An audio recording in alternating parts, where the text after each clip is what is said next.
반갑습니다. 여러분의 전기메이트 송건웅입니다. 이번 시간 2024년 전기기능사 필기시험을 대비해서 이 요점 정리를 여러분과 함께 진행을 해보려고 합니다. 사실 우리가 정규적인 공부를 하면서도 반드시 필요한 게 뭐예요? 반드시 필요한 거 바로 복습입니다.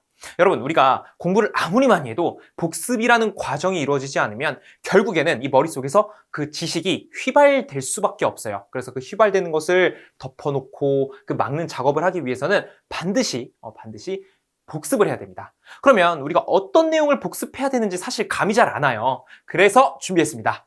전기기능사 2024년 대비해서 요점 정리는 이것만 보면 되겠구나, 이것으로 내가 복습을 하면 되겠구나, 이것이 핵심이구나, 이 정도만 여러분이 가지고 가주시면 여러분의 복습 과정에 굉장히 큰 도움이 되리라 확신을 합니다. 그래서 여러분이 정규적인 과정을 공부하시면서 자투리 시간이 있을 거 아닙니까? 예를 들어 주무시기 전에, 아니면 산책하실 때, 그다음에 운동하실 때, 러닝하실 때, 그럴 때 있잖아요. 그리고 빨래를 하실 때, 건조하실 때, 설거지 하실 때, 이럴 때 그냥 켜놓으세요. 켜놓고 그냥 자연스럽게 편안하게 들으세요. 그러면 반복되는 그 용어들이 계속해서 귀에 들어올 것이고, 그 들어온 입력은 여러분의 어떤 지식으로서 녹아들게 될 것입니다. 그래서 계속 반복해서 듣는 게 중요해요. 언제? 자투리 시간에.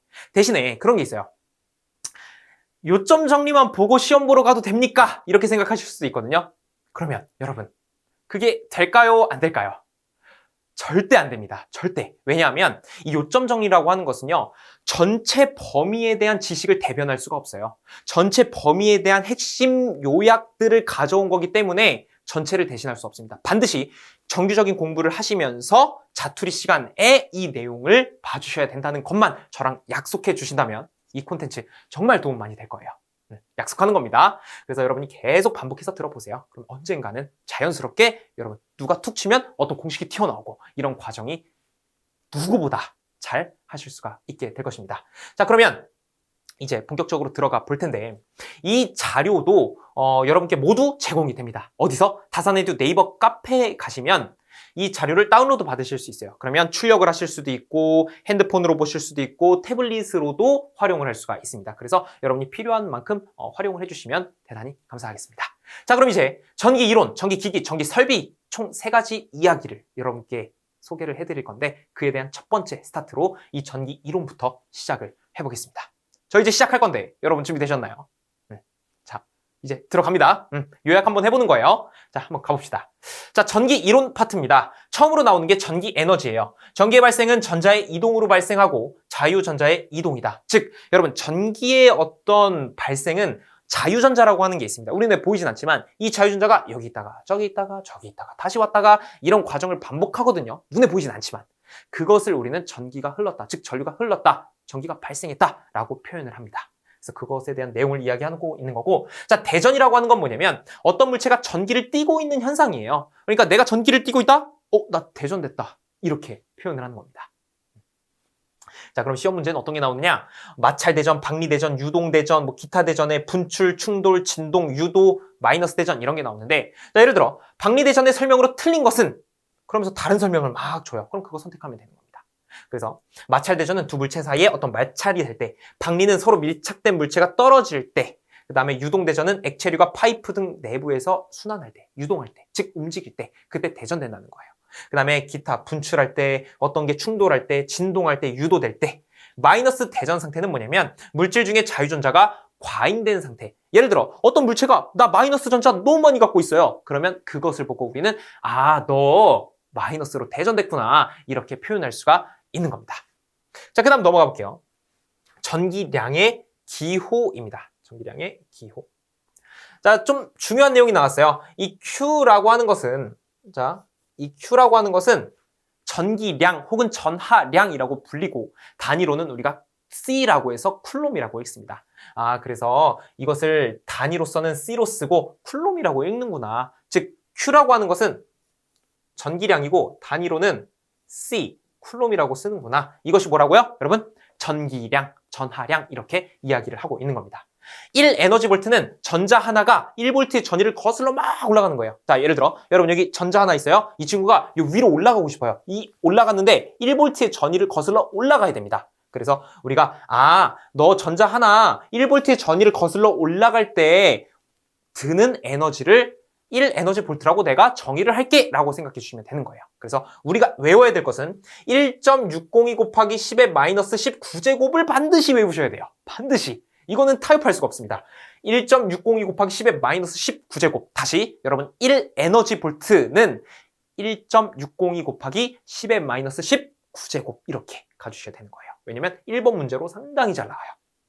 자, 그 다음 전자의 질량은 9.10 곱하기 10의 마이너스 31kg 가끔 나옵니다. 그 다음에 전자의 흐름은 음극에서 양극으로 간다고 되어 있죠. 맞아요. 전자는 음극에서 양극으로 가요. 그런데 전류, 우리가 일반적으로 회로를 해석할 때는 플러스에서 마이너스로 간다라고 해석을 해주셔야 돼요.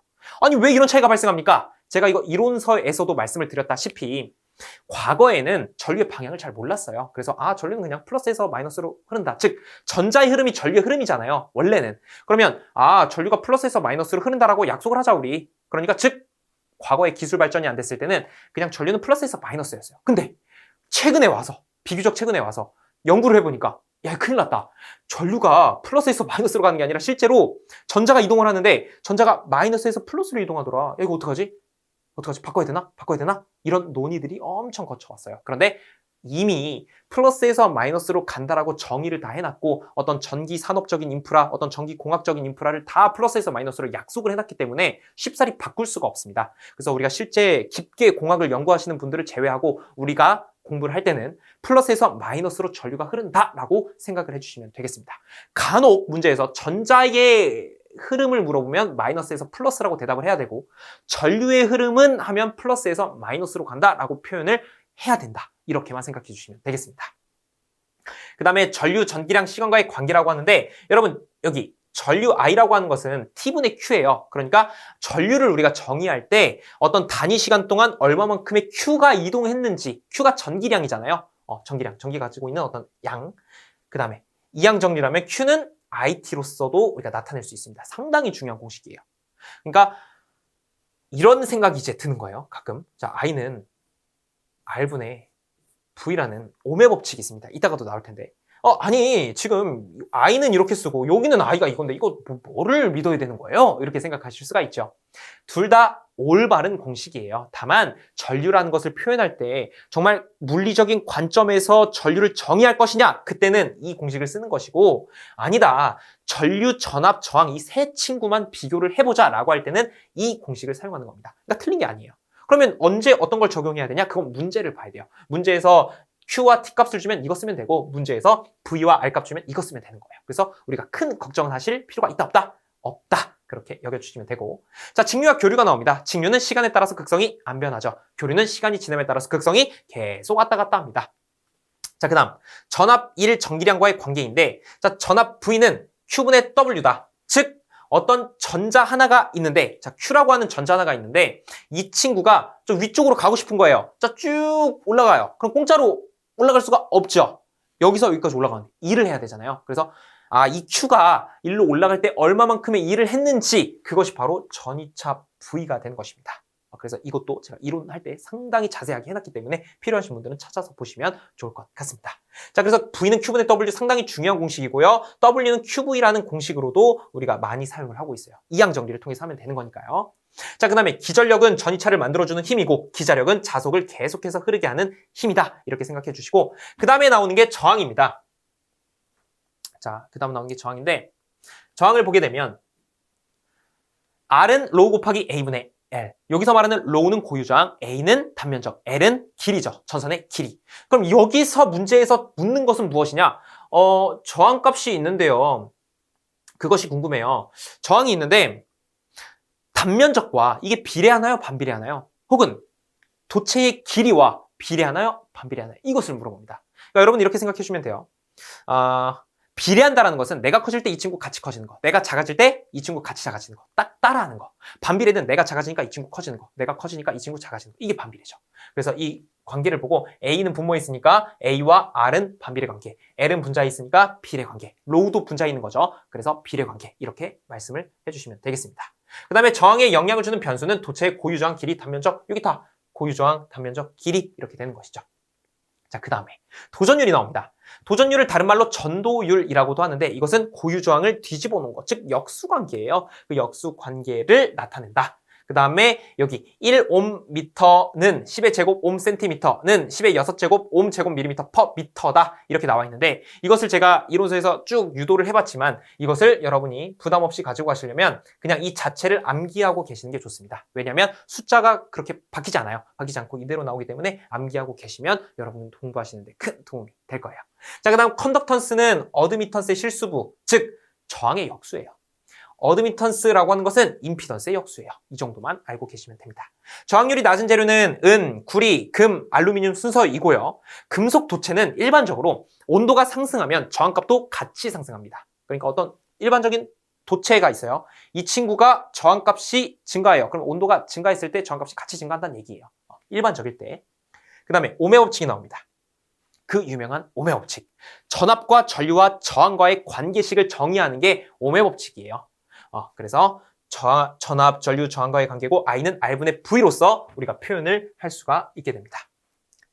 그래서 이항 정리도 많이 하시면 좋아요. V는 IR로 바꿀 수도 있고 R은 I분의 V로도 표현을 할 수가 있는 것이죠. 자, 그 다음에 저항의 접속. 아니, 여기 저항이 있는데 이 친구를 직렬로 접속할 것이냐 병렬로 접속할 것이냐. 직렬은 직선적으로 접속했다 하여 직렬 접속이고요. 이렇게 나열하면서 접속하는 것은 나열했다 하여 병렬 접속이 되는 것이죠. 직렬은 그냥 다 더하면 돼요. 이거는 뭐 문제될 게 없죠. 근데 병렬은 R1분의 1 더하기 R2분의 1 더하기 쭉쭉쭉쭉 Rn분의 1분의 1 이렇게 가야 됩니다. 그래서 여러분이 이 내용까지도 꼭 기억을 해주시면 좋겠습니다. 그래서 여기서 말하는 이유는 직렬과 병렬의 어떤 계산법이 서로 다르다라고 생각해 주시면 될 것 같고요. 자, 그 다음.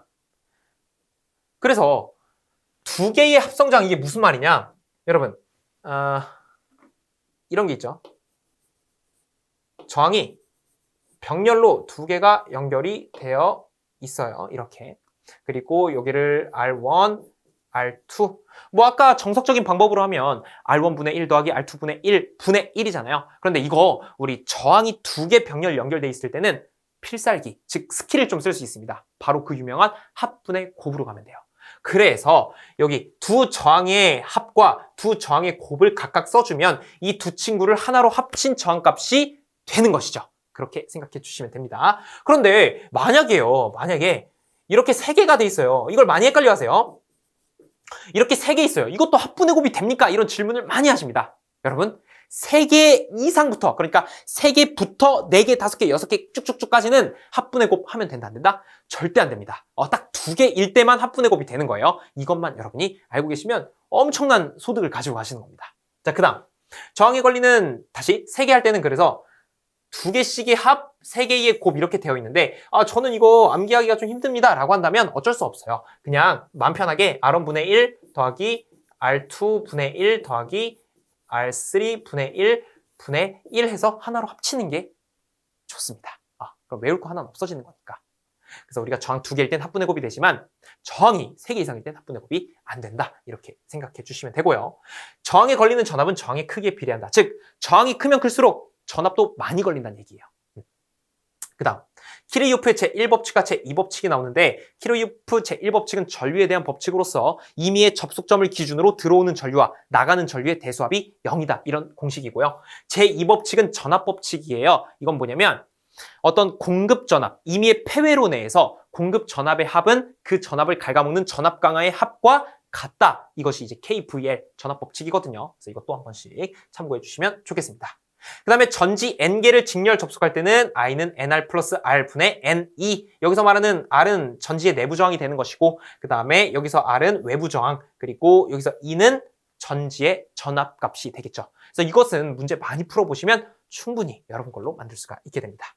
그 다음에 각종 단위입니다. 자, 투자율은 H per 미터, 즉 헬리 per 미터입니다. 여러분 암기법입니다. 투자는 누구한테 해야 됩니까? 투자는 다른 데 하지 말자고요. 우리 사람한테 투자를 하자고요. 암기법입니다. 여러분 암기법이에요. 사람한테 투자하자. 여러분 사람 영어로 뭡니까? 휴먼이죠. 그래서 투자는 휴먼한테 하는 거예요. 그 다음에 유전율, 이것도 상당히 많이 나옵니다. 유전율의 단위 페럿 퍼 미터입니다. 자, 유전자, 여러분 내 유전자가 정석적이다. 내 유전자가 제일 뛰어나. 여러분 암기법이에요. 그냥 하는 거예요. 자, 내 유전자가 제일 뛰어나다. 자, 내 유전자가 완전히 FM이야. FM이야. 정석이야. 그래서 유전율은 FM. 네, 이런 식으로 우리가 암기를 하면 좋아요. 이게 조금 지금은 당황스럽고 저렇게까지 해야 되나 할 수 있지만 그렇게 하시면 여러분도 어느 순간 지금 이미 외우셨을 거예요. 투자는 사람한테. 내 유전자가 FM이다. 외우셨잖아요. 그러면 되는 겁니다. 그래서 투자율, 유전율 단위 꼭 기억을 해주셔야 되고요. 그 다음에 자기장의 세기, 암페어 턴 퍼 미터, 그 다음에 전장의 세기도 많이 나와요. 볼트 퍼 미터, 자기 저항은 암페어 턴 퍼 웨버, 전속 밀도는 쿨롱 퍼 제곱미터, 자속 밀도는 웨버 퍼 제곱미터 이렇게 암기를 해주시고 제가 지금 여기 쭉쭉 선 그어놓은 거 있죠? 이 정도가 상당히 많이 나옵니다. 나머지 것들도 가끔 나오긴 하는데 우선순위는 제가 체크해 놓은 거 꼭 기억을 해주시고요. 전력값은 P는 T분의 W, 즉 단위 시간 동안 얼마만큼 일을 했는지가 전력이 되는 것이고 그 다음에 전력 P는 VI, 여기서 오메 법칙에 의해서 I는 R분의 V로 바꿀 수 있죠? 그래서 R분의 V제곱으로 되는 겁니다. 그 다음에 V를 이제 IR로 바꾸게 되면은 I제곱 R로 표현을 할 수가 있고 쭉 넘어가 보죠. 쭉 넘어가서 최대 전력 전달 조건이라는 게 있습니다. 이것만 기억해 주시면 돼요. 최대 전력 전달이 되는 조건은 내부 저항과 외부 저항이 같을 때구나. 딱 여기까지만. 그 다음에 1마력이라고 하는 것은 말 한 마리가 낼 수 있는 힘이라고 생각해 주시면 돼요. 그래서 1홀스 파워입니다. 말의 힘. 그래서 그것을 전력값으로 환산해보면 1마력은 746W예요. 그러니까 어떤 말 한 마리가 낼 수 있는 힘을 전기적으로 환산을 해보면 746W가 되더라. 이렇게 생각해 주시면 되고 그 다음에 전력량은 이제 시간의 단위가 들어갑니다. 어느 일정 시간 동안 얼마만큼의 전력을 소비했는지, 즉 어느 일정 시간 동안 전기 에너지가 한 일의 양이다. 그래서 W는 전력 곱하기 시간이 되는 것이고 전력 P는 W라는 단위를 가지고 있죠. 그 다음에 T는 세크, 즉 초예요. 세컨드, 초. 그래서 와트 세컨드가 되는 것이고 줄이라고도 표현을 할 수가 있는 겁니다. 어떤 일을 한 거기 때문에. 단위가 그래서 줄도 되고 와트 세컨드도 된다라고 생각해 주시면 됩니다. 그래서 이런 걸 물어봐요. 1와트 세크는 혹은 1와트 세컨드는 뭘로 환산을 할 수가 있느냐? 그러면 여기 써 있는 것처럼 1줄이랑 똑같다. 왜냐하면 줄과 와트 세컨드와 같기 때문이다. 이렇게 생각해 주시면 되고 그 다음에 1kWh를 이제 쭉쭉쭉 변환해서 이 줄의 단위로 바꿔봐라 라고 하는 것도 주로 나와요. 그래서 이것도 이론 시간에 한번 했기 때문에 한번 쭉 여러분 보고 넘어가시면 되겠습니다. 그래서 1kWh는 10의 세제곱 Wh는 10의 세제곱 곱하기 3600W 세컨드는 3.6 곱하기 10의 6제곱 줄. 자, 나는 이거 유도하기도 조금 부담이 되고요. 사실은 어떻게 될지 모르겠습니다. 라고 한다면 여러분은 이렇게 해주시면 돼요. 1kWh를 줄의 단위로 환산해라 라고 한다면 그냥 이 과정과 여기 맨 끝에 과정을 암기해 주시면 됩니다. 그래서 1kWh는 3.6 곱하기 10의 6제곱의 줄이구나 라고 판단을 하면 되는 것이죠. 이것만 알고 계셔도 돼요. 중간 과정은 사실 모르셔도 됩니다. 자, 그 다음에 전기의 발열작용이라 그래서 전기기구. 그러니까 어떤 전기의 에너지로 열을 내는 기구가 무엇이냐? 뭐 다리미도 있고 백열전구도 있고 고주파 가열기도 있고 뭐 전자레인지 등 이런 것들이 있죠. 그래서 이런 것들은 다 납득이 되는 거죠. 전기를 넣었을 때 열을 발생시키니까요. 자, 그 다음에 줄의 법칙입니다. 줄의 법칙은 전류가 흘렀을 때 열이 발생하는 것을 의미하는 것이고 H는 0.24 I제곱 RT 상당히 중요해요. 여러분 H는 0.24 I제곱 RT H는 0.24 I제곱 RT 그 다음에 중첩의 정리입니다. 어떤 전원 두 가지 이상이 있을 때 그것을 해석을 할 수가 없기 때문에 하나하나 떼어내서 하는 과정인데 여러분께서는 전압원이 있을 때는 단락시키고 전류원이 있을 때는 개방시킨다. 이거는 꼭 아셔야 돼요. 예를 들어 중첩의 정리를 할 때 분명히 전원이 이렇게 하나 있을 거예요. 자, 이 친구를 없애야 돼요. 없앨 때는 어떻게 없애냐? 그냥 이게 이렇게 되는 거예요. 없앨 때는 그냥 하나로 이어져요. 그러니까 예를 들어 이런 회로가 있었어요.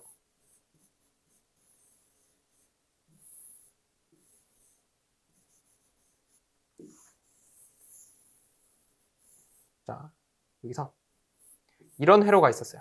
자, 중첩의 정리는 이렇게 두 개 이상의 전원이 있을 때 해석을 하는 방법이거든요. 그러면 하나하나 없애면서 해야 돼요. 저는 전 앞 원부터 없앨게요. 그럼 이렇게 없애는 거예요. 이렇게 단락을 시키는 겁니다. 단락시켰죠, 지금 단락시키면서 없애고 회로를 해석합니다. 그 다음에 다 끝났어요. 그럼 다시 회로를 어떻게 한다? 살려요, 이렇게. 살리고 이번엔 요 전류원을 없애는 거예요. 전류원을 이렇게 해서 없앴는데 전류원은 이렇게 개방을 시키는 겁니다. 아까는 그냥 이렇게 단락을 시켰다면 이번에는 이렇게 개방을 시키는 거죠. 그래서 여러분이 지금 아셔야 되는 건 뭐냐면 이 자체의 문제를 풀라고 하는 경우는 많이 안 나와요. 그냥 단순하게 중첩에 정리해서 전압원은 어떻게 해야 되고 전류원은 어떻게 해야 됩니까? 이것을 물어본다고요. 그러면 그것은요, 전압원은 단락시키는 것이고요, 전류원은 개방시키는 겁니다. 이 정도만 알고 계시면 돼요. 그 다음에 측정, 전압계는 병렬 접속하고 전류계는 직렬 접속을 해야 되겠죠. 그 다음에 분류기와 배율기가 나옵니다. 자, 분류기는 전류계의 측정 범위를 넓히는 거. 그래서 분류기는 병렬 접속입니다. 병렬 접속. 전류계와 병렬 접속. 배율기는 전압계의 측정 범위를 넓히는 것으로서 전압계와 직렬 접속합니다. 그래서 여러분이 측정과 요 두 개, 분류기, 배율기를 헷갈리시면 안 돼요. 그러니까 전압계, 전류계와 배율기, 분류기를 헷갈리시면 안 됩니다. 그래서 각각 어떻게 접속이 되는지까지 여러분이 알고 계시면 좋고요. 자, 휘트스톤 브릿지. 아주 효자와 같은 친구입니다. 이 친구는 대각선끼리 곱이 같을 때 가운데 검리기에 전류가 흐른다, 안 흐른다? 흐르지 않는다. 그래서 PR은 QX. 그다음에 이 미지의 저항값 X값을 찾아내는 거죠. 그래서 나머지 PR, Q값은 문제에서 알려줍니다. 그리고 이 X값을 찾아봐라 라고 하는 거예요. 그래서 X는 Q분의 P 곱하기 R이라고 할 수가 있겠습니다. 자, 그 다음 쭉 보게 되면 묽은 황산 플러스 구리 플러스 아연은 구리판 플러스 수소 기체로 나타난다. 그 다음에 구리의 전기분해는 음극. 자, 구리를 전기분해할 때 음극은 두꺼워지고 양극은 얇아지게 된다. 그리고 납축전지의 전해액이죠. 전해액. 황산과 그 다음에 양극 재료로는 PbO2, 이산화납이 되겠습니다. 그래서 양극 재료로 무엇이 사용됩니까? 라고 한다면 여러분은 PbO2가 사용됩니다. 이산화납이 사용됩니다. 이렇게 답변을 하면 되는 것입니다. 망간 건전지의 양극은 탄소막대, 음극은 아연 원통, 전해액은 염화 암모늄 용액. 이것도 여러분 우리 전기 화학 파트에서 암기를 해야 되는 요소 중에 하나예요. 그래서 여러분이 직접적인 전기와는 관계는 없지만 아무래도 전기를 이용해서 분해하고 그런 어떤 화학작용이 일어나는 거기 때문에 이 정도는 우리가 암기를 하고 있어야 되겠다. 그래서 이 정도 봐주시고, 패러데이 법칙, 전기분해로 석출되는 물질의 양은 전해액을 통과한 총 전기량에 비례한다. 그래서 패러데이 법칙은 전자유도 법칙이 있는 것뿐만 아니라 이렇게 석출량에 대한 공식이 존재하게 됩니다. 그래서 이 패러데이 법칙이 이 석출량에 대한 공식이에요. 그래서 W는 KQ, 요 K라고 하는 것은 화학 당량이 되는 것이고 Q는 전기량이 되는 것이죠. 그 다음에 Q는 IT로 분해를 할 수가 있습니다. 그래서 KIT, 다시 Q는 IT로 분해가 되니까 Q는 IT, 즉 풀로 쓰게 되면 KIT가 되는 것이죠. 자, 그 다음에 분극작용과 국부작용이 있는데, 자, 분극작용의 원인으로서는 제가 수소기체 때문이라고 했죠. 수소기체. 그 다음에 그것에 대한 해결법은 감극제 쓰면 되더라. 어떤 기전력이 감소하는 현상이 일어나요. 이 수소 때문에. 어떤 이온화 작용이 일어나면서. 그 다음에 국부작용이라고 하는 것은 어떤 전극의 불순물 때문에 그 안에서 단락이 일어납니다. 그러면 그 안에서 어떤 전류가 발생하겠죠. 굉장히 수명에 좋지 않습니다. 그래서 수은으로 도금을 한다. 해결법. 이렇게 가주시면 됩니다. 그 다음. 축전지의 용량은 암페어 아워, 전류 곱하기 시간이 되는 것이고, 1차 전지와 2차 전지 많이 들어보셨죠? 일단 1차 전지는 충전이 가능하다, 불가능하다? 불가능합니다. 2차 전지는 충전이 가능하다, 불가능하다? 가능하다. 이렇게. 그래서 1차 전지는 망간, 산화은, 수은 전지, 2차 전지는 니켈, 카드뮴, 납, 알칼리 전지, 뭐 이런 식으로 구성이 되어 있습니다. 자, 전지의 용량은 직렬로 N개를 연결했을 때 그냥 한 개의 용량 값이에요. 그러니까 어떤 전지가 있습니다. 이것의 용량 자체, 전압값 말고 용량은 직렬로 연결했으면 의미가 없습니다. 그냥 용량은 그대로예요. 전압값은 커지겠지만 용량 자체는 그대로입니다. 그런데 이것을 병렬로 연결했다면 그 첫 번째 그 전지에 대한 용량에다가 내려서 병렬 연결한 것을 다 더해주면 되는 거거든요. 그래서 보게 되면 전지의 용량은 N개가 직렬 연결되어 있으면 그냥 한 개의 용량값으로 가는 것이고, N개가 병렬 연결되어 있으면 N개의 용량값, 즉 다 더해라, 이런 의미가 되는 것입니다.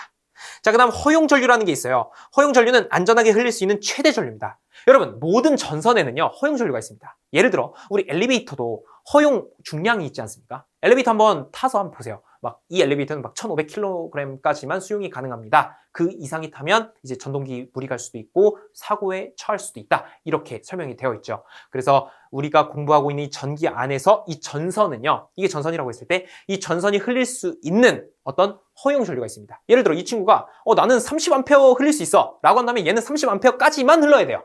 만약에 그걸 무시하고 30A 이상이 흘렀다, 뭐 35, 40이 흘렀다 그러면 어떻게 되냐면, 여러분, 전류가 흐르면 열이 발생하거든요. 이 친구는 30A까지 흘릴 수 있기 때문에 30A까지 흘렀을 때 열을 견딜 수 있어요. 그런데 40A가 들어온다? 그럼 이 친구 이제 어떻게 됩니까? 녹기 시작해요. 너무 뜨거워요. 전선에 피복이 녹아내리고, 피복이 녹아내리면 금속이 드러나고 누전이 발생할 수 있고, 심할 경우 화재까지 이어질 수가 있는 것입니다. 그래서 이 허용전류의 개념은 상당히 중요하다. 그럼 허용전류의 정의는 무엇이냐?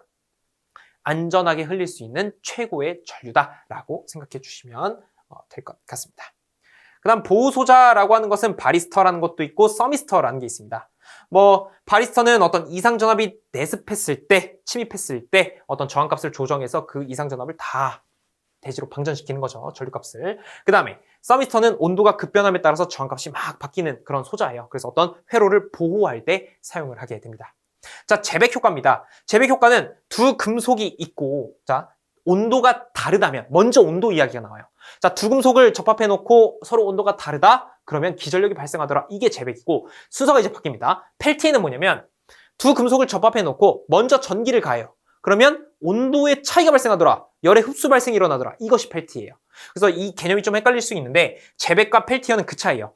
뭐가 먼저냐? 만약에 온도의 변화를 준 게 먼저냐라고 한다면 제백이고, 만약 기전력의 차이를 줬다라고 한다면 펠티입니다. 그래서 여기 제백 효과는 다른 온도, 자, 제백 효과는 다른 온도를 가했을 때 기전력이 발생했고, 펠티의 효과는 전류 흘리면 열의 발생 또는 흡수가 일어난다라고 할 수가 있습니다. 그래서 응용된 걸 보면 열전 온도계가 제백 효과고, 그다음에 전자냉장고가 펠티의 효과를 활용합니다. 그리고 이제 소방하시는 분들께서는 아실 수도 있을 것 같은데, 이 제백 효과를 이용한 것이 또 감지기에도 적용이 되죠. 이제 화재를 감지하는 그 감지기 안에도 이런 제백 효과를 이용한 그런 감지기가 있습니다. 그래서 이런 내용을 여러분이 한번 쭉 보시면 좋을 것 같아요. 자, 이제 톰슨 효과도 같이 볼게요. 톰슨 효과는 도체 막대기 양 끝을 다른 온도로 유지하고 이 전류를 흘릴 때 발열 또는 흡열이 일어나는 현상입니다. 그러니까 이 톰슨 효과는 막 두 도체가 아니라 그냥 하나의 도체로 가는 거예요. 하나의 도체.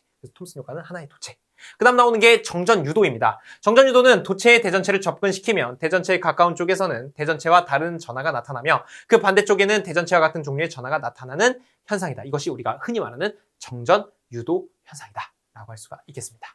그 다음에 정전 차폐. 정전 차폐는 강자성체와 연관이 있겠죠. 그래서 강자성체는 니코철망. 여러분, 니코철망.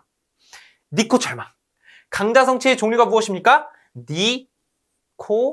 니코철망. 우리 이거에서 이론서에서 야, 니코 철망에 걸렸다. 이 암기법 했잖아요. 그래서 니코철망. 니코철망. 이렇게 가주시면 되고. 그래서 강자성체, 상자성체, 반자성체가 있는데 각각의 특징을 알면 좋아요. 강자성체는 비투자율이 1보다 엄청 큽니다. 상자성체는 비투자율이 1보다 커요. 반자성체 혹은 역자성체는요, 비투자율이 1보다 작습니다. 이런 특징을 가지고 있고, 자화율을 보게 되면 0보다 완전 크고, 자화율은 0보다 그냥 크고, 자화율 0보다 작게 됩니다. 그래서 여러분이 강자성체, 상자성체, 반자성체에 대한 어떤 부호까지 알고 있으면 이런 연관된 문제는 다 맞출 수 있다고 보시면 됩니다. 그리고 여러분 강자성체에는 어떤 종류, 상자성체는 어떤 거, 반자성체는 어떤 거, 이것까지 알고 있으면 그 어떤 문제가 나와도 이런 자성체 문제는 다 맞추실 수가 있게 됩니다. 자, 그 다음에 쿨롱의 법칙입니다. F는 4파이 엡실론분의 1 곱하기 R제곱분의 Q1, Q2. 이게 무슨 말이냐? 여기 Q1이 하나 있어요. 그리고 여기 Q2가 있어요. 그리고 이 둘 사이의 거리는 어떤 R미터만큼 떨어져 있습니다. 이런 식으로 되어 있는 거예요. 그러면 이 Q1과 Q2 사이에는 서로 힘이 작용을 해요. 왜냐면 이 친구들이 플러스 마이너스일 수도 있고 플러스 플러스 혹은 마이너스 마이너스일 수 있잖아요. 그럼 그 안에서 어떤 전기력선의 작용으로 이 친구들이 끌어당김을 당할 수도 있고 서로 밀어낼 수도 있거든요. 그 힘을 나타내는 게 쿨롱의 법칙이라 그래서 F라고 쓰는 거예요. 그래서 이 둘 사이에 작용하는 힘을 우리는 뭐라 그런다? 우리는 F다라고 쓴다. F다. 자, 그래서 공식으로 쓰게 되면 F는 4파이 엡실론분의 1 곱하기 R제곱분의 Q1, Q2로 나타낼 수가 있는 것이죠. 자, 그 다음 유전율입니다. 유전율 엡실론은 엡실론 제로 곱하기 엡실론 S인데, 자, 진공 중이다라고 한다면 이 엡실론 S는 1이에요. 진공이나 공기 중은 엡실론 S가 1이에요. 즉, 진공 중에서는 혹은 공기 중에서는 엡실론은 엡실론 제로와 같다. 이렇게 여겨주시면 되고요. 진공 중의 정전기력이라고 하는 것은 결국엔 이 값이 엡실론 제로가 되는 거거든요. 엡실론 제로라고 하는 것은 정해진 값이에요. 8.85 곱하기 10의 마이너스 12제곱으로서. 그래서 그것을 이곳에 넣어서 4파이 알고 있는 값이죠. 종합해서 계산을 해보면 9 곱하기 10의 9제곱으로서 나타나는 것을 알 수가 있고 R제곱분의 Q1, Q2는 그대로 가시면 되는 겁니다. 그래서 상당히 중요한 공식입니다. F는 4파이 엡실론분의 1 곱하기 R제곱분의 Q1, Q2 굉장히 중요합니다. 그래서 꼭 기억을 해주시고 전기력선의 특징입니다. 여러분 원래 이 전기력선이라는 게 여기 전하가 하나 있습니다. 전하 Q라는 게 하나 있어요. Q. 플러스라고 해볼게요. 그러면 여기서 전기력선이 이렇게 마이너스 쪽으로 뻗어나가요. 이런 식으로. 우리 눈에 보이진 않습니다. 보이진 않지만 우리는 이것을 전기력선이 나가고 있다. 이렇게 이야기를 하고 있는 거고 특징으로서는 양에서 음으로 그러니까 여기가 플러스면 여기 마이너스가 있으면 플러스에서 나가서 이렇게 마이너스로 어떻게 한다? 들어오더라. 이것을 이야기하고 있는 겁니다. 그 다음에 이런 전기력선들은 서로 교차하지 않습니다. 서로 절대 교차 안 해요. 그 다음에 전기력선은 등전이면과 직교한다. 전기력선은 도체 표면의 수직으로 출입 그리고 도체 내부 존재하지 않습니다. 그래서 이 특징이 상당히 많이 나오니까 한번 쭉 읽어보시면서 여러분의 눈에 익히고 머리가 익숙해질 때까지 계속해서 반복해 주시면 되겠습니다. 그 다음에 가우스 정리는 전기력선의 총수는 엡실론분의 Q라는 공식이 있고요. 정전 용량은 Q는 CV, 여기서 말하는 C는 비례상수예요. 커패시턴스죠. 커패시턴스. 우리가 흔히 말하는 정전 용량. 그래서 정전 용량이라고 하는 것은 정확히는 이렇게 C, 비례상수. 그럼 이게 어디에 있는 공식이냐? 즉, 요 Q는 CV 할 때 많이 쓰이는 거죠. Q는 CV. Q는 CV 할 때 저 C가 바로 정전 용량이 되는 것입니다. 평판 도체의 정전 용량은 C는 V분의 Q가 되는 것이고 우리가 반드시 알고 있어야 되는 공식 엡실론 곱하기 D분의 S가 됩니다. 이렇게 되어 있는 거예요. 이게 평행판 콘덴서라고 했을 때 여기 극판 사이의 거리를 제가 D라고 했었죠. 그 다음에 이 평행판의 단면적을 S라고 했어요. 그 다음에 이 사이에 여러분 이 사이에 진공으로 둘 것이냐 아니면 공기로 둘 것이냐 아니면 뭐 유리, 종이 이런 것을 넣을 것이냐 그것에 따라서 이 유전율 값이 바뀌게 됩니다. 그래서 이 사이는 엡실론 값이 오게 되는 거예요. 아까 우리 했던 것처럼 이 엡실론은 엡실론 제로와 엡실론 S로 나눠지게 되는 것이죠. 자, 계속 가볼게요. 접두어입니다. 1 마이크로페럿은 10의 마이너스 6. 왜냐하면 이 마이크로는 10의 마이너스 6이거든요. 그 다음에 1 나노페럿은 10의 마이너스 9. 나노가 10의 마이너스 9이기 때문이고 피코라고 하는 것은 10의 마이너스 12제곱을 의미하게 됩니다. 자, 전속밀도 D는 S분의 Q라고 쓸 수가 있고 이것은 참고용을 한번 보세요. 이항 정리하면 뭐 Q는 DS라고도 표현을 할 수가 있겠죠. 그리고 다른 표현으로 D는 엡실론 곱하기 2라고 쓸 수가 있고 이 엡실론은 엡실론 제로 곱하기 엡실론 S로 표현을 할 수가 있다 그랬죠. 그래서 이런 식으로 쭉 나타낼 수도 있어요. 이게 조금 어렵게 나오면 이제 이 공식까지도 나올 수가 있다라고 생각해 주시면 됩니다. 자, 그 다음 전위는 V라고 쓰고 전개의 세기 2에다가 R만 곱하면 되는 거예요.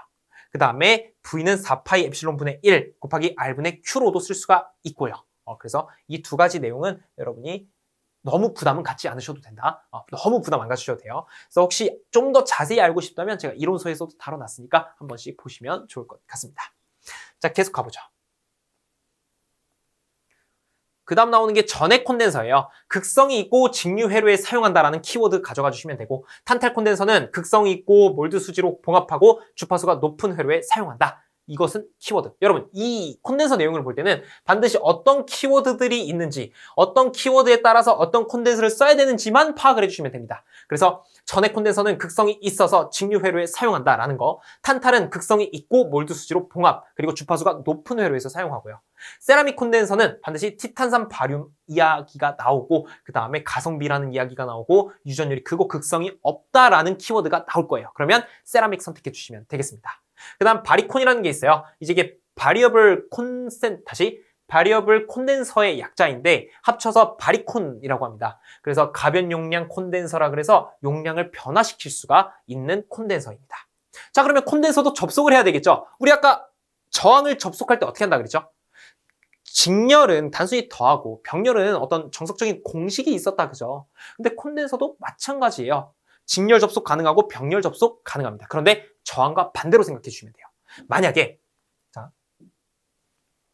콘덴서는 기호로 이걸 쓰거든요. 이렇게 자 직렬로 제가 콘덴서 C1, C2를 연결했어요. 이거를 하나로 합쳐주십시오 라고 한다면 이렇게 쓸 수가 있겠죠. 자 이거 가능하죠.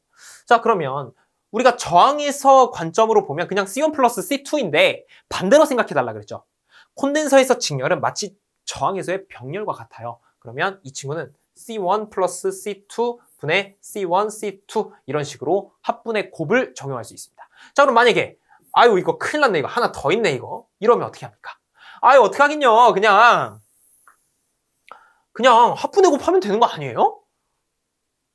안 되죠. 여러분 제가 아까 3개 이상일 땐 안 된다 그랬죠. 이거 지금 3개 이상이죠. 그럼 어떻게 해야 돼요? 어쩔 수 없어요. 정석적으로 가는 거예요. C1 분의 1 더하기 C2 분의 1 더하기 C3 분의 1 분의 1 이렇게 계산해야 됩니다. 그래서 여러분 이 차이를 꼭 기억해 주시고 자 병렬은 반대로 쉬워요. 마치 저항에서 직렬처럼 하면 되니까 이런 식으로 돼 있다. 뭐 이런 식으로 돼 있다고 하면 하나로 합쳐봐라 라고 한다면 여기 C1, C2, C3 그냥 C1 더하기 C2 더하기 C3 하면 끝이 나는 것입니다. 그래서 저항과 똑같아요. 저항하고. 그런데 계산 방법이 저항과 반대로만 해주시면 되겠다. 그러면 콘덴서도 그렇게 어려울 게 없다. 자, 그 다음 정전흡인력이라 그래서 W는 2분의 1 엡실론 2의 제곱으로서 표현하고 단위로는 뉴턴 퍼 제곱미터로 사용을 합니다. 이 문제는 어떻게 나오느냐라고 한다면 전압은 다시 정전흡인력은 전압의 제곱에 비례합니까? 이거를 물어봐요. 그러면 맞다고 하면 돼요. 그래서 여기 써놨습니다. 전압의 제곱에 비례. 자 여기 정전흡인력 W는 전압의 제곱에 비례합니다. 이거예요. 바로 이거예요. 다시 정전흡인력 W는 전압의 제곱에 비례를 하게 됩니다. 이 키워드만 가지고 가시면 이 내용은 그냥 다 가져갈 수가 있는 거예요. 그 다음에 자력선은 N극에서 S극으로 우리 아까 전기력선은 플러스에서 마이너스죠. 자기력선은 자석에서 N극에서 S극으로 가는 거예요.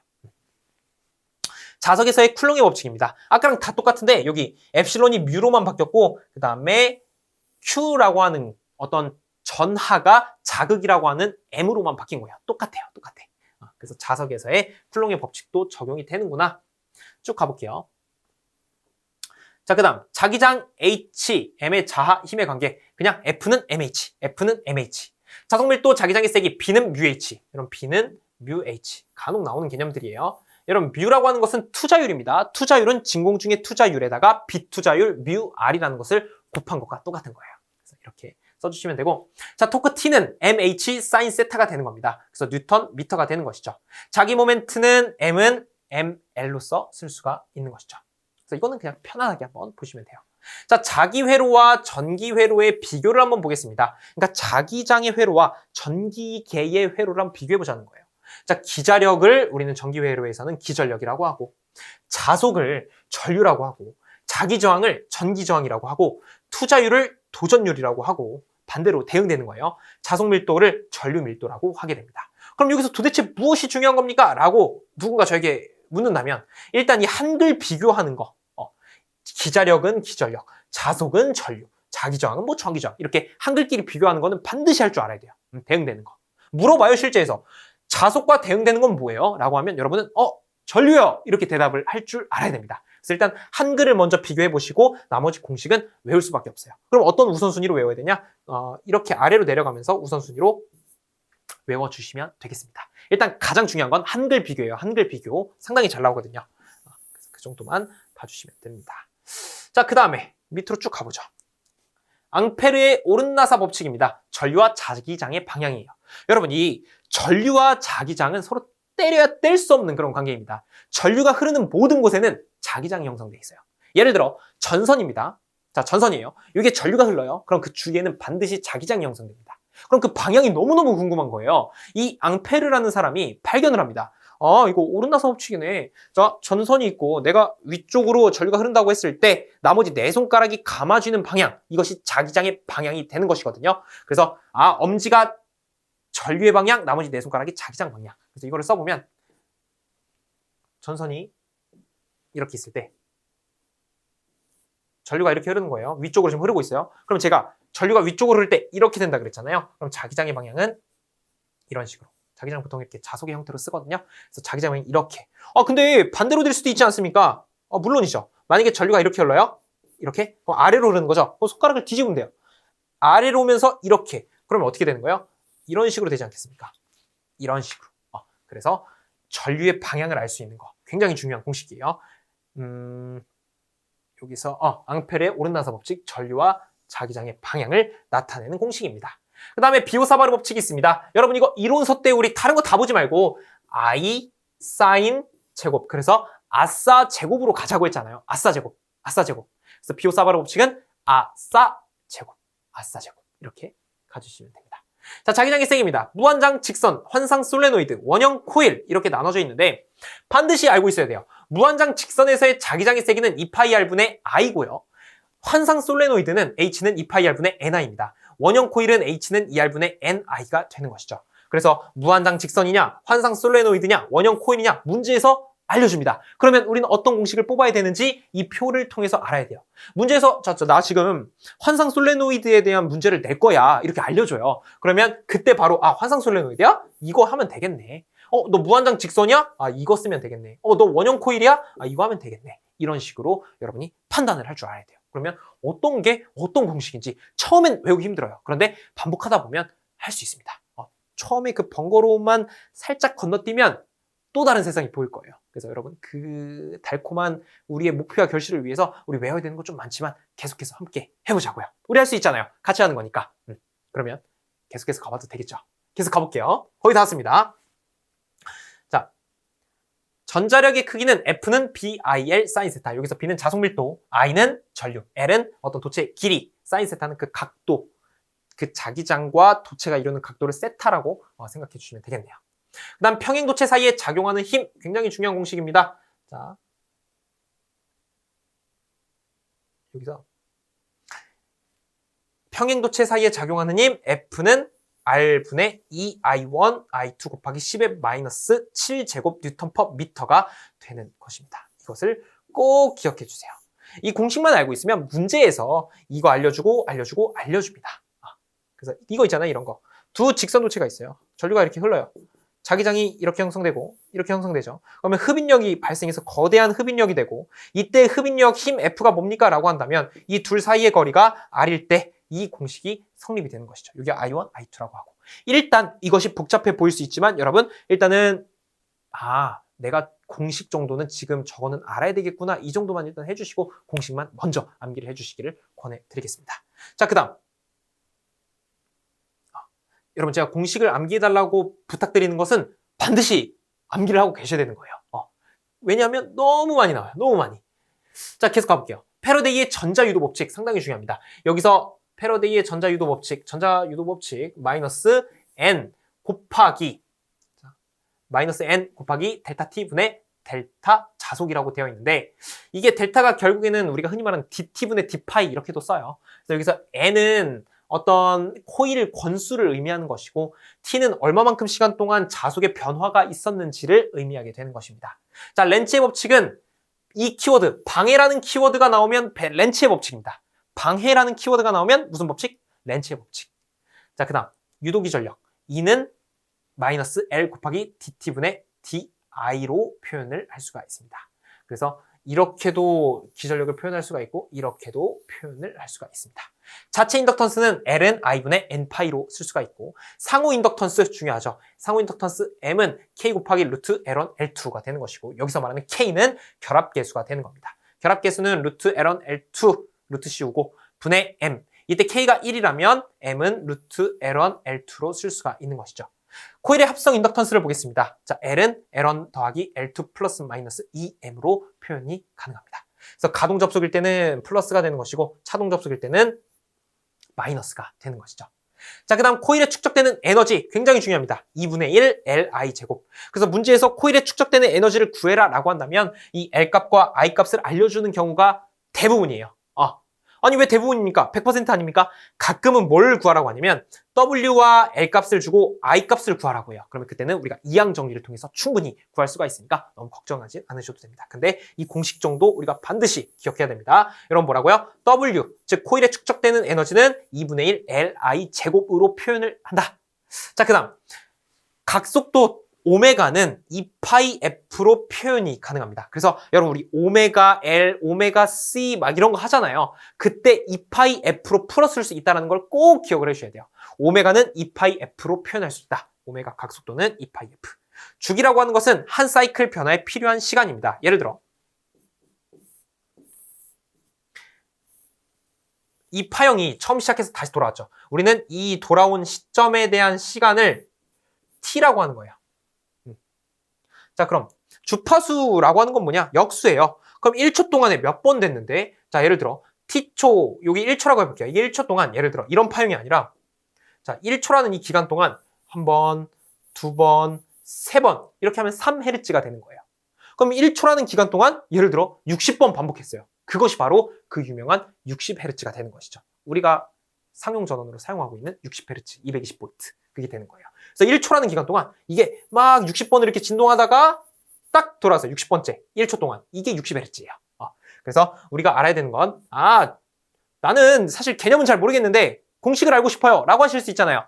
그러면 T는 주파수분의 1이구나. 이걸 바꿨을 수도 있어요. F는 T분의 1이구나. 서로 역수관계에 있구나. 이것만 아셔도 돼요. 왜냐면 이걸 개념적으로 접근하려고 그러면 좀 헷갈리실 수 있어요. 그래서 공식으로 그냥 암기를 해주셔도 괜찮아요. 괜찮습니다. 자, 그 다음에 다음 파트로 넘어가 볼게요.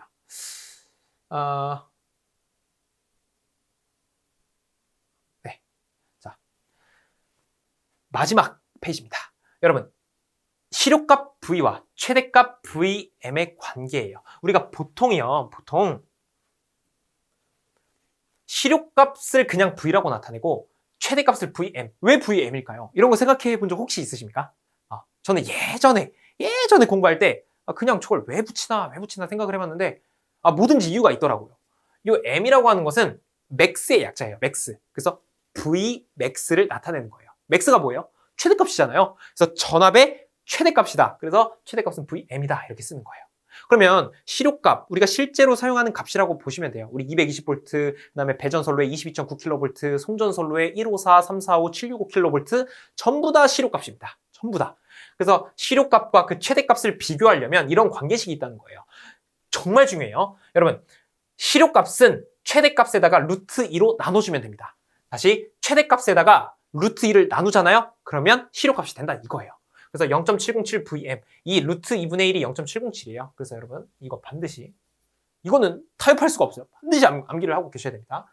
그 다음에 이제 이항 정리를 한 거죠. VM은 루트 2 곱하기 V가 되고, 자, 루트 2는 뭐 1.414 곱하기 시료값 이렇게도 쓸 수가 있다는 거예요. 그러니까 이 두 개를 끊어서 서로 이항 정리를 해서 다르게 표현을 한번 해본 거예요. 그 다음 평균값 V와 최대값 VM의 관계입니다. 그래서 여러분 정확히는 여기에 평균값 VA라고 돼 있어야 돼요. 왜냐면 보통 평균값은 VA라고 써요. 이렇게 VA 이렇게. 그러면 왜 A라고 쓸까요? 이 친구는 왜? 여러분 한번 생각해 보세요. 아까 맥스가 M이었죠. 그러면 A는 평균이에요. 왜? 에버리지의 약자예요. 에버리지. 보통 이제 가끔 볼링을 친구들하고 치러 가면 너 에버리지가 몇이냐? 당구를 치게 돼도 에버리지가 몇이냐? 이렇게 물어보더라고요. 근데 저는 잘 못 치거든요. 그래서 에버리지, 여러분 평균값입니다. 평균값. 그래서 VA라고 하는 것은 최대값에다가 파이분의 2를 곱하면 돼요. 파이분의 2를 계산기에 놓고 계산해 보잖아요. 그러면 0.637이 나옵니다. 아니 근데 저 너무 헷갈려요. 좀 쉽게 외울 수 있는 방법 없습니까? 그래서 준비했습니다. 최대값에다가 0.637 곱하면 평균값 되는 거고, 최대값에다가 0.707 곱하면 시료값이 되는 거고, 만약에 혹시 평균에서 시료로 가고 싶다라고 한다면, 그런 문제가 나온다면 1.11만 곱해주면 되는 것입니다. 1.11. 그래서 그 정도. 정 모르겠으면 이 삼각형만 기억해 주시면 돼요. 저 삼각형만 기억해 주시면 되겠습니다. 자, 쭉 가서 복소수로 한번 가볼까요? 자, 복소수입니다. 모양 볼게요. 실수부랑 허수부로 이루어져 있구나. 복소수라고 하는 것은 두 덩어리로 돼 있는데 한 덩어리는 실수부, 한 덩어리는 허수부다. 무슨 말이냐 저게? 이런 거예요. 임피던스는 예를 들어 R 더하기 J의 X 이런 형태 많이 보셨죠? 이게 바로 복소수 형식이에요. 여러분 J가 없는 것은 다 시료값이라고 보시면 돼요. J가 있는 것은 허수부라 그래서 다 허수라고 보시면 됩니다. 그래서 이런 형태 복소수 형식인데 하나는 실수 덩어리, 하나는 허수 덩어리가 있는 거구나. 그럼 나는 그 방향성을 고려하지 않고 이 J가 방향을 나타내는 거거든요. 나 방향성 고려하지 말고 그냥 크기 값으로 나타내고 싶은데 어떻게 해야 되지? 그러면 실수부 제곱, 허수부 제곱해서 루트 씌우고 더하면 끝이에요. 그래서 우리가 보통 그 임피던스 계산할 때 3 더하기 J의 4 크기로 나타내봐라 하잖아요. 그러면 3의 제곱 더하기 4의 제곱해서 이거 5 나오더라. 이런 거 많이 했죠. 그래서 복소수 형식에서 크기 값으로 바꾸려면 제곱 더해서 루트 씌우면 되는 것입니다. 자, 그 다음 RLC 직렬회로입니다. 그러니까 R과 L과 C가 있는 직렬회로라는 거예요. R만의 회로, L만의 회로, C만의 회로 특징을 보게 되면 R만의 회로에서는 전압과 전류의 위상이 동이상입니다. L만의 회로에서는 지상회로죠. 제가 분명히 L만의 운동장을 가정하고 제가 말씀드렸었죠. 이 L만의 운동장에서는 전류가 느려요. C만의 운동장에서는 전류가 빨라요. 그래서 전류가 뒤진다, 지상회로. 전류가 앞선다, 진상회로. 우리 왜 지각했다 이런 표현도 많이 하잖아요. 그 다음에 임피던스라고 하는 것은 Z는 R. 어디서? R만의 회로에서. R만 있는 회로에서는 결국 임피던스가 저항이에요. 그 다음에 L만의 회로에서는 XL은 오메가 L이고 이것은 2파이 FL로서 표현이 가능하다. 우리 아까 오메가를 뭐라고 했어요? 2파이 F라고 풀어쓸 수 있다 그랬죠. 그래서 이렇게 나타내는 거고 XL을 우리는 유도성 리액턴스라고 합니다. XC는 오메가 C분의 1. 이것은 오메가를 풀게 되면 역시 2파이 FC분의 1. 그래서 기존에 배웠던 게 점차 여기에 적용이 되기 시작했습니다. 그래서 이러면서 한 번 더 복습하는 거예요. 그 다음 용량성 리액턴스라고 부르고요. 전류는 I는 R분의 V. 그 다음에 L만 있는 회로에서는 I는 오메가 L분의 V. 그럼 이거 혹시 이렇게도 쓸 수 있습니까? 이거를 XL분의 V로도 쓸 수 있나요? 이거 가능합니까? 진짜요? 이거 돼요? 되죠? 여러분 오메가 L이 뭐라고요? XL이라고요. XL. 오메가 L이 XL. 이렇게도 쓸 수 있는 거예요. 2파이 FL로도 쓸 수 있고요. 자, 그 다음 I는 오메가 C V라는 식이 있습니다. 자, 이것은 결국엔 이 식에서 파생이 된 거죠. 왜? 원래 I는 저항 성분분의 전압 성분이거든요. 자, 저항 성분은 유도성이니까 XC, 즉 C만의 회로서니까 XC V인데 XC를 뭐라고 할 수 있다고요? 오메가 C분의 1이라고 할 수 있다고요. 그래서 오메가 C분의 1분의 V가 되는 것이죠. 이것을 이제 번분수 취하면 안에 거 분의 바깥에 거 하니까 오메가 CV 이렇게 표현을 할 수 있습니다. 그래서 우리가 배운 내용을 토대로 자연스럽게 이렇게 바꿀 줄 알아야 돼요. 물론 처음 공부하실 때 무리해서 스트레스 받아가면서까지 그럴 필요는 없어요. 그런데 우리가 이론을 한 두세 번 정도 반복해서 보고 기출문제를 어느 정도 풀었을 때는 그때는 보여야 돼요. 그때는. 그래서 여러분 만약에 이게 조금 헷갈리신다고 하면 계속 한번 반복해서 보세요. 그러면 그때 그 문제가 이런 문제였구나 라고 생각할 수가 있을 겁니다. 자, 그 다음 RLC 직렬 합성 임피던스. 역시 합성 임피던스가 나오는데 결국 다를 게 없습니다. 임피던스는 여기 그냥 X에다가 XL 빼기 XC만 오면 되는 것이고, 자, 공진회로라고 하는 것은 XL과 XC가 같아지는 그 시점, 즉 허수부가 0인 그 시점을 우리는 공진회로다라고 이야기를 합니다. 그래서 공진현상에서 직렬회로는요. 자, 직렬회로는 최소가 되는 것이 임피던스고 최대가 되는 것은 전류입니다. 당연히 직렬회로에서 임피던스가 최소가 되면 전류값은 최대가 되겠죠. 이게 무슨 말입니까? 여러분 이 식을 한번 가져와 볼게요.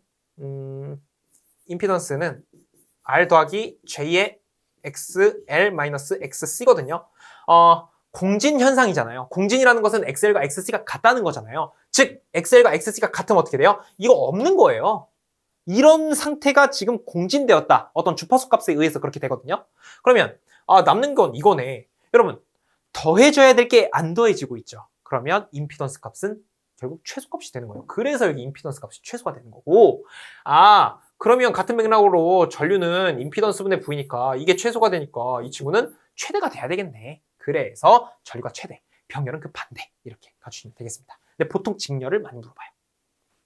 공진주파수 F0는 2파이 루트 LC분의 1이 되는 것이고 이것도 중요합니다. 피상전력은 겉보기 전력이에요. 그러니까 전체 전력이죠. 피상전력을 가만히 들여다보면 유효전력과 무효전력이 들어있습니다. 그래서 피상전력은 VI라고 쓸 수도 있고 피상전력을 이렇게 P의 제곱 더하기 PR의 제곱 이렇게 쓸 수가 있는 겁니다. 크기 구할 때. 유효전력은 VI 코사인 세타, 무효전력은 VI 사인 세타. 역률이라고 하는 것은 코사인 세타랑 똑같은 거예요. 역률은요, 이렇게 생각해 주시면 돼요. 전체분의 실질적인 거. 우리 왜 예전에 학창시절 때 1시간 수업한다 그러면 보통 60분이잖아요, 1시간이. 그리고 50분 수업, 10분 휴식하죠. 그러면 이때 피상전력은 뭐예요? 그냥 나 60분 수업하는데 1시간 수업하는데 그 60분이 피상이 되는 거고, 그러면 유효전력은 뭐예요? 실질적으로 하는 거라 그랬죠. 내가 실질적으로 공부하는 시간은 50분이죠. 이게 유효전력이고 나머지 10분 쉬는 시간이죠. 이게 무효전력이 되는 거예요. 그래서 유효와 무효를 합친 게 전체 피상이 되고, 그것이 우리가 아니 나 1시간 수업해. 근데 사실은 50분 수업하는 거죠. 그래서 전체분의 실제, 즉 나는 1시간 수업해, 즉 60분 수업해. 근데 실제로 하는 건 50분이야. 이런 느낌입니다. 그래서 역률은 다른 말로 코사인 세타라고도 한다. 이 포인트도 상당히 중요해요. 나중에 역률은 뭡니다. 이렇게 알려주지 코사인 세타가 뭡니다. 이렇게는 잘 안 알려줘요. 만약에 역률이 뭡니다 라고 알려주면 이거 코사인 세타 알려준 거구나. 이렇게 생각해 주시면 됩니다. 자, 전력용 콘덴서는 부하와 병렬로 결선하여 역률을 개선하는 겁니다. 그래서 역률 개선용 콘덴서 용량은 Q는 P 곱하기 코사인 세타 1 분의 사인 세타 1 마이너스 코사인 세타 2 분의 사인 세타 2 이렇게 나오는데 이 내용이 처음엔 부담될 수 있어요. 그런데 패턴 보시면 되게 간단해요. 코사인 사인 1 1 1 1 빼주면 되는구나. 그리고 이 P값 유효 전력 어차피 알려주거든요. 그래서 다 대입만 하면 돼요. 대입만. 자주 나오진 않지만 알고 계시면 좋습니다. 자, 이어서 RLC 직렬 회로의 역률입니다. RLC 직렬 회로의 역률. 코사인 세타는 제가 역률이라고 했죠. 전체분의 실제라고 그랬죠. 우리 임피던스에서 전체는 뭐예요? 그냥 임피던스죠. 실제는 뭐예요? 저항이죠. 저항에서 발생하는 게 실제예요.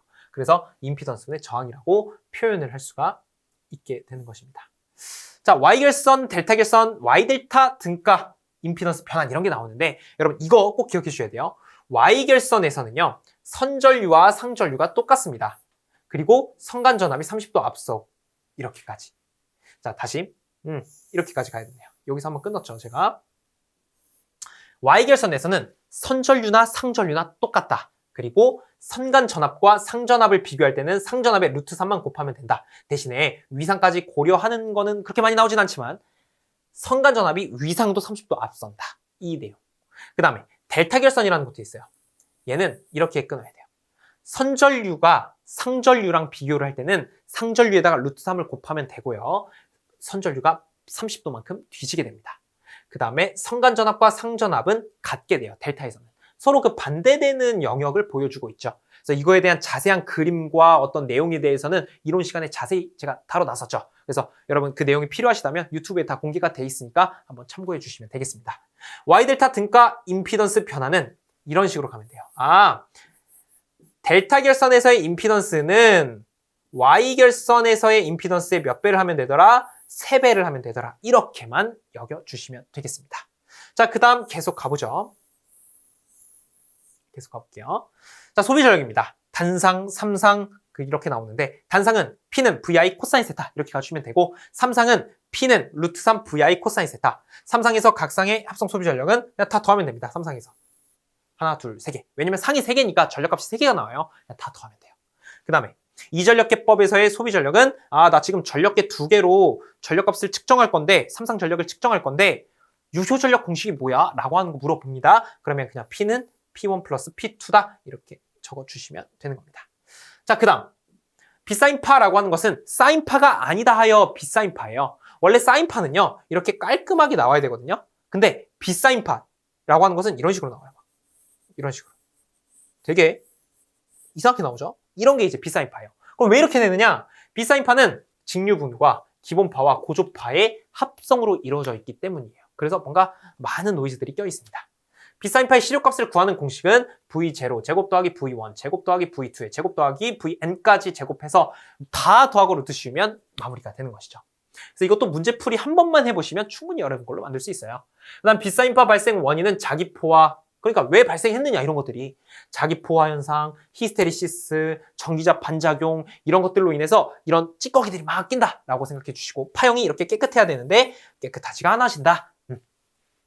그 다음 외역률이라고 하는 것은 파형이 얼마나 찌그러졌는지 나타내는 거거든요. 그래서 기본파의 시료값분의 전고조파의 시료값. 그 다음에 파형률, 이 자체 시험 문제 상당히 잘 나오죠. 파형률, 이거 어떻게 외우자 그랬죠? 효균. 내가 아는 형이 있는데 효균이 형이야. 그래서 내가 아는 형이 있는데 효균이 형이다. 이렇게 외우려 했잖아요. 이렇게 외우시면 편합니다. 이걸 그냥 강제로 외우려고 하시다 보면 쉽지 않아요. 정말 쉽지 않아요. 그래서 형, 효균, 그 다음에 고, 대, 효 이렇게 가는 겁니다. 그 다음에 구형파라고 하는 것은 무수히 많은 주파수의 합성이고 파형률과 파고율은 항상 1이다 라고 하는 것도 기억해 주시고, 정상상태, 과도상태가 있습니다. 자, 과도상태는 내가 어떤 목표를 향해서 달려가는 그 과정을 과도상태, 그 다음에 정상에서 목표를 이루고 스테이블한 상태, 좀 어느 정도 정상적인 패턴을 가져가는 게 정상상태. 그래서 정상상태는 전류가 일정한 값에 도달한 상태, 과도상태는 정상상태에 도달하기 전의 상태. 그럼 과도현상이라는 게 나옵니다. 그래서 시정수만 여러분이 알고 계시면 되는데, 사실 이 공식만 알고 계시면 돼요. 이 두 개 공식. 제가 시정수에 대해서는 간단히 말씀드릴게요. 제가 등산을 하고 싶어요. 100m 산이 있다고 해볼게요. 100m. 좀 낮지만 100m라고 해볼게요. 자, 여기 0m인 지점에서 100m까지 지금 출발합니다. 그런데 자, 가는 거예요. 시간초 딱 재고 출발하는 거예요. 갑니다. 지금 63.2m까지 왔어요. 0m부터 시작해서 63.2m까지. 이때 시간을 봅니다. 몇 분 걸렸네? 이게 시정수예요. 이게 시정수. 그러니까 전류값이 전류가 0부터 시작해서 목표값까지 가는 데 있어서 그 63.2%인 지점이 있거든요. 그 지점까지 걸리는 시간을 시정수라고 합니다. 그러면 회로, RC 직렬 회로의 과도 현상에서는, 즉 RC 직렬이에요. 이 RC 직렬에서는 그냥 R과 C를 곱한 게 시정수고, 이건 다 문제에서 제시가 됩니다. 그 다음에 RL 직렬은 R분의 L이 시정수가 되는 거예요. 저것도 문제에서 다 알려줘요. 그럼 여러분은 뭐만 판단하면 돼요? 두 가지 공식을 알고 있는 상태에서 이게 RC냐, RL이냐 이것만 판단하면 돼요. 문제에서 다 알려주니까. 그래서 이 정도만 하면 이 시정수 문제도 무리 없이 여러분 것으로 만들 수가 있을 것입니다. 자, 이렇게 해서 우리 2024년 전기기능사 필기 전기 이론 요약을 마무리해 보겠습니다. 여러분 좀 어떠셨나요? 하는 과정에서 내가 정규적인 공부를 할 때 들었던 것도 있을 거고, 이건 들었던 건데 여전히 헷갈리네 라는 거 있을 것이고, 때로는 야, 이거 처음 들어보는 건데 라고 하는 것도 분명히 존재할 겁니다. 근데 항상 긍정적으로 생각해야 되는 것은 내가 모르는 게 나오잖아요. 낙심할 게 아니에요. 오히려 좋아해야 됩니다. 왜냐하면 공부라고 하는 것은 내가 모르는 걸 학습하는 게 공부잖아요. 내가 아는 거를 계속 공부한다? 그것은 좋은 공부라고 할 수는 없습니다. 내가 아는 건 조금 공부하고 내가 모르는 걸 왕창 나의 것으로 만들어야죠. 그래서 지금 너무 어렵고 모르는 내용 많이 나왔다 그래서 낙심하실 필요가 없어요. 오히려 좋은 겁니다. 그래서 그렇게 생각을 하시고 우리의 목표와 목적을 향해서 오늘도 계속해서 한번 달려보죠.